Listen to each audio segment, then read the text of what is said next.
Perlukah 72 menteri ketika darurat?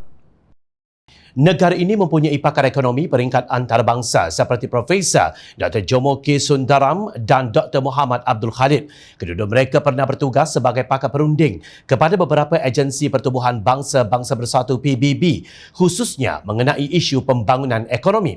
Malam ini, Jom Channel ingin berkongsi tulisan Muhammad mengenai apa yang harus dilakukan oleh kerajaan PN setelah berkuat kuasa sekatan penuh atau lockdown pada 1 Jun 2021. Beliau mencadangkan dua perkara, iaitu pertama, penyediaan bantuan yang menyeluruh. Kedua, mengatur pasukan yang cekap, pantas dan sayangkan rakyat serta negara.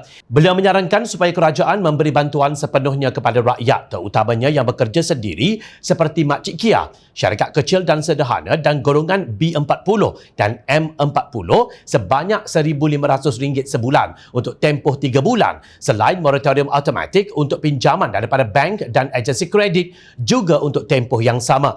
Menurut Muhammad, sejak COVID-19 melanda, rakyat telah mengeluarkan duit mereka sendiri, hampir RM80 bilion dari EPF, dan menangguhkan bayaran hutang melalui loan moratorium berjumlah RM151 bilion.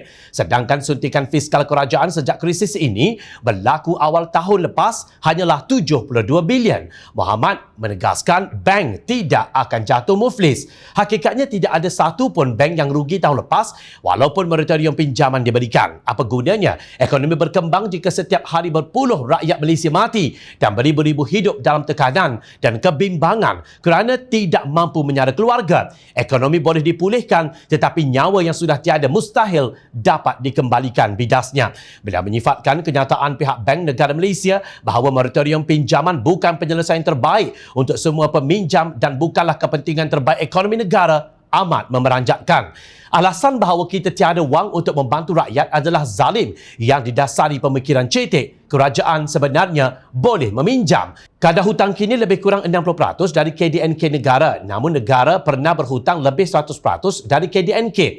Peminjaman ini berlaku pada tahun 1980-an apabila krisis ekonomi melanda negara dan kadar pengangguran naik mendadak ketika itu jelasnya. Kata Muhammad, lebih baik berhutang untuk menyelamatkan rakyat daripada menyimpan duit tetapi rakyat sengsara atau berdepan kematian, kerana kadar hutang dapat dikurangkan dengan pantas apabila ekonomi berkembang kembali. Beliau berpendapat pasukan yang ada ketika ini gagal mentadbir negara. Ketika darurat dimulakan pada 12 Januari 2021, jumlah kes positif COVID-19 di Malaysia adalah 141,533 kes dan jumlah kumulatif kes kematian adalah 559 kes. Kini, jumlah keseluruhan jangkitan wabak naik 4 kali ganda kepada 558,534 kes dan jumlah korban melonjak hampir 5 kali ganda kepada 2,650. Bagaimana ini boleh dibiarkan berlaku apabila kita diyakinkan berulang kali bahawa Parlimen digantung untuk mengurangkan kes dan jumlah kematian? Soalnya, justru beliau mencadangkan supaya kerajaan menubuhkan Majlis Gerakan Negara Mageran seperti di zaman Tun Razak selepas rusuhan kaum tahun 1969. Ia dianggotai hanya oleh 10 orang sahaja, tidak perlu ahli seramai 72 orang. Beliau dipercayai merujuk kepada Kabinet Tan Sri Muhyiddin Yassin 69 orang beserta 3 duta khas Perdana Menteri yang bertaraf menteri. Ya, tiada jemaah Kabinet pun ketika itu. Mereka menubuhkan hanya 2 jawatan kuasa, iaitu Jawatan Kuasa Ekonomi dan Majlis Perundangan Nasional MPN. Ahli panel yang dilantik terdiri daripada penjawat awam, profesional, sektor korporat, ahli akademik, agamawan dari pelbagai agama, wartawan, wakil majikan dan pekerja dan wakil parti politik. Almarhum Tun Razak mengamalkan sikap terbuka dan inklusif, ujarnya. Katanya ahli pasukan yang baharu ini harus diberi mandat yang jelas untuk menangani krisis kesihatan dan ekonomi dan untuk memastikan check and balance. Parlimen harus dibuka untuk memastikan pentadbiran yang telus. Apabila mandat ini berjaya kelak, pasukan ini harus dibubarkan serta-merta. Muhammad berkata adalah malang bagi negara jika pemerintah yang mengisytiharkan darurat masih berpeluk tubuh apabila mayat rakyat Malaysia bergelimpangan di dalam kontainer dan ramai pula yang kebuluran. Negara akan musnah dan pemimpin jadong dan bebal seperti yang diingatkan kepada kita oleh Profesor Syed Hussein Alatas akan dilaknati Allah, katanya.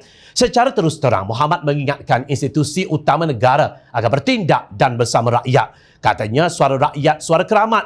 Belajarlah sejarah. Banyak negara menjatuhkan institusi monarki mereka apabila raja dilihat membelakangkan kepentingan rakyat. Lupakah pimpinan negara akan sejarah negara yang pernah memberontak, menolak pemimpin yang zalim? Orang Melayu pernah menggertak untuk menggulingkan sultan mereka sendiri jika sultan tidak menolak rancangan Malayan Union. Pemimpin bukannya dewa raja atau Tuhan yang mesti disembah dan dituruti hasratnya setiap masa, terutamanya jika mereka kejam, korup dan tidak berlaku adil. Justru beliau mengajak semua pihak untuk bertindak sekarang. Pemimpin yang baru diperlukan sekarang. Mereka yang memerintah haruslah sedar kepentingan negara melebihi kepentingan individu. Kuasa harus digunakan untuk kebaikan negara, bukan untuk memusnahkannya. Akhirnya Muhammad mengimbas kembali titah Sultan Perak Sultan Nazrin yang mengingatkan kita bahawa orang yang tidak ikhlas menyalahgunakan kuasa dan bermoral rendah tidak harus diberikan amanah ataupun kuasa oleh rakyat. Dan masa hadapan negara jangan dimusnahkan kerana kepentingan peribadi atau sifat tamak dan haloba untuk mengumpul kekayaan diri tanpa mengenal batasan. Insaflah, kita harus membuang pemimpin sebegini. Demikian penegasan yang disuarakan oleh seorang yang berilmu yang sudah diiktiraf kepakarannya oleh dunia. Tulisan lengkap Muhammad boleh diakses menerusi laman malaysiakini.com.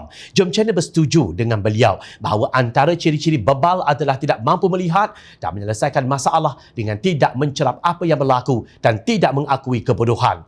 Muhammad bukan agamawan yang hanya tahu memetik ayat-ayat dari Al-Quran dan hadis yang kemudian dikaitkan dengan hujah dangkal kononnya darurat ini penting untuk melawan COVID. Sungguh, kita harus tawaduk semasa merancang dan bertindak dan menghindari sikap takabur dan memperlekeh kepakaran orang lain agar mendapat keberkatan daripada Allah. Sama-samalah kita memanjatkan doa semoga Allah melindungi kita semua dan memberi petunjuk dan hidayah untuk ke arah yang lurus.